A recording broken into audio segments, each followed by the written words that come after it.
So the next remedy for today is Carbo Animalis. Carbo Animalis क्या है? Carbo Animalis जो remedy है, this is made from animal charcoal. ठीक है, अब हम इसे समझते हैं. तो कार्बो एनिमालिस का सबसे पहले यहाँ पे हेडेक मेंशन किया हुआ है. ठीक है, तो हेडेक ऐसा इस पर्सन को फील होता है जैसे कि टोर्नेडो है उसके हेड में. ठीक है, उसको ऐसा फील होता है as if tornado is in his head, या फिर as if head had been blown into pieces. इसको ऐसा फील होता है दैट उसका जो सर है वो कई पार्ट में टूट गया है. ठीक है, it has been blown into pieces. ठीक है, has to sit up at night and hold it together. और उसको इतना ज्यादा सर दर्द होता है कि उसको अपना सर पकड़ के बैठना पड़ता है ताकि उसका जो head is getting blown into pieces वाली सेंसेशन है उसमें उसको आराम मिले. ठीक है, diseases of elderly persons with marked Venus plethora, blue cheeks, blue lips and great debility. ठीक है, तो इसके पर्सन में एल्डरली जो पर्सन होते हैं इसमें वीनस प्लीथोरा. ठीक है, प्लीथोरिक हैबिट वही होती है कि ये पर्सन के जो वेन्स है वो बहुत ज्यादा कंजेस्टेड होंगे, इसकी चीक्स ब्लू अपीयर होंगी, लिप्स ब्लू अपीयर होती है और बहुत ज्यादा डेबिलिटी देखने को मिलती है. इसके पर्सन में जो सर्कुलेशन होता है कार्बो एनिमालिस में दैट इज फीबल, मतलब बहुत वीक सर्कुलेशन होता है और vital heat sinks to minimum. ठीक है, तो आप कार्बो एनिमालिस को ऐसे याद रख सकते हो दैट अगर कोई पर्सन है वो बहुत टाइम से बीमार है, उसकी जो बॉडी है वो बिल्कुल ठंडी पड़ चुकी है, या फिर उसका सर्कुलेशन बहुत फीबल हो चुका है, वीक हो चुका है, तो उस केसेस में हम कार्बो एनिमालिस को प्रेस्क्राइब कर सकते हैं. ठीक है, ग्लैंड्स की अगर हम बात करें यहाँ पर तो इसके ग्लैंड्स इंड्यूरेटेड होते हैं, मतलब इसमें हार्डनेस मिलेगी, सोलेन होते हैं और स्पेशली कौन से एरिया के? नेक का, एक्सिला का, ग्रोइन रीजन, मैमे. ठीक है, पेन्स किस टाइप का होगा? लैंसिनेटिंग और कटिंग बर्निंग पेन देखने को मिलता है. ठीक है, ग्लैंड्स जब हम रेफर कर रहे हैं तो आप कोनियम मैक को भी रिलेट कर सकते हो बिकॉज कोनियम मैक भी जो रेमेडी है इसका ग्लैंड्स पे बहुत अच्छा इफेक्ट होता है. ठीक है, अब हम देखते हैं इसके बेनाइन सप्यूरेशन को. तो इसके जो बेनाइन सप्यूरेशंस हैं दे चेंज इनटू इकरस और मैलिग्नेंट कंडीशन. ठीक है, तो कार्बो एनिमालिस को आप ऐसा याद रख सकते हो दैट इसके जो भी प्रॉब्लम है इसके मैलिग्नेंट होने की चांसेस ज्यादा होती हैं. ठीक है, इसके बेनाइन सप्यूरेशंस जो होते हैं उनमें पस बनने की और उनके मैलिग्नेंट होने की चांसेस ज्यादा होती है. ठीक है, easily strained from lifting even small weight. समझ लीजिए अगर कोई पर्सन है वो बहुत ज्यादा एग्जॉस्टेड है, जैसा कि मैंने आपको बताया कि वो एकदम ऐसी कंडीशन में है कि उसकी बॉडी बिल्कुल ठंडी पड़ी हुई है, वाइटल हीट की कमी है, तो क्या होगा?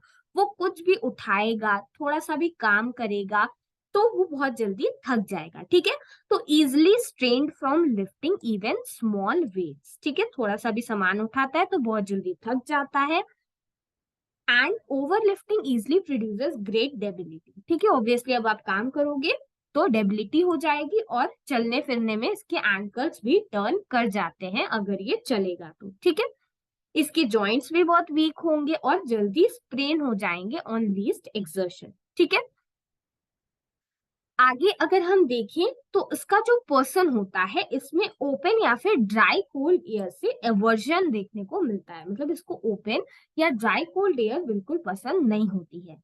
After appearance of menses, now carbo animalis का मेंसेस बहुत इंपॉर्टेंट है दैट इसके मेंसेस में फीमेल इतनी ज्यादा वीक हो जाती है that she can hardly speak, वो बिल्कुल बात भी नहीं कर पाती. ठीक है, ये चीज एल्यूमिना में और कॉक्यूलस में भी बहुत प्रोमिनेंट है.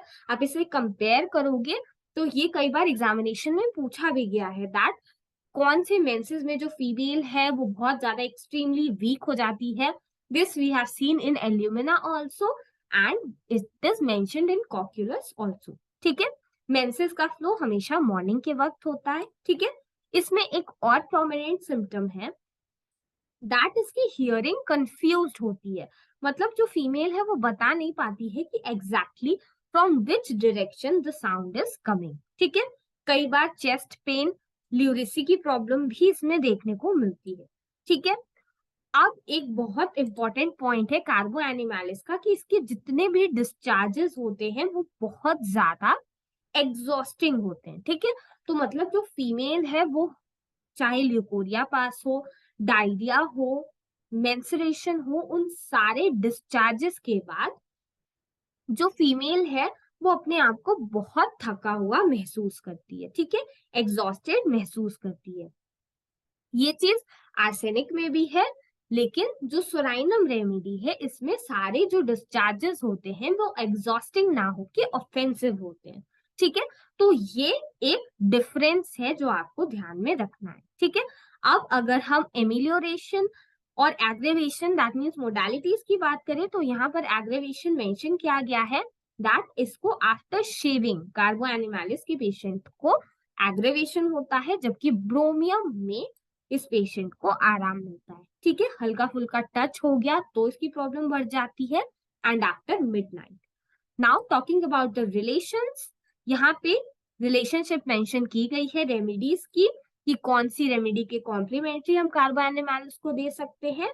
और एक चीज बहुत इंपॉर्टेंट है जो कि पीजी में भी क्वेश्चन पूछा जा सकता है that carbo animalis is often useful after bad effects of spoiled fish या फिर डिकेड वेजिटेबल। ठीक है, तो अगर किसी को फूड पॉइजनिंग हो गई, किसी ने स्पॉइल्ड फिश खा ली, डिकेड वेजिटेबल खा ली, तो हम उसे कार्बो एनिमालिस प्रेस्क्राइब कर सकते हैं। ठीक है, तो अगर मैं कार्बो एनिमालिस जो हमारी आज की रेमेडी है इसको मैं कंक्लूड करने की कोशिश करूं, या बेसिकली अगर हम देखें कि इस रेमेडी में क्या इंपॉर्टेंट है, तो इस रेमेडी में सबसे ज्यादा इंपॉर्टेंट है इस फीमेल का मेंसेस। ठीक है, इसकी फीमेल सिम्टम्स एग्जामिनेशन में मोस्ट फ्रीक्वेंटली क्वेश्चंस पूछे जाते हैं, ग्लैंड्स से थोड़े बहुत क्वेश्चंस पूछे गए हैं। ठीक है, और फीमेल जो बहुत ज्यादा वीक होती है, कि इजिली एग्जॉस्ट हो जा रही है, इसके मेंसेस एग्जॉस्टिंग है, सारे डिस्चार्जेस एग्जॉस्टिंग है, तो इसके ऊपर भी कई बार क्वेश्चंस पूछा गया है।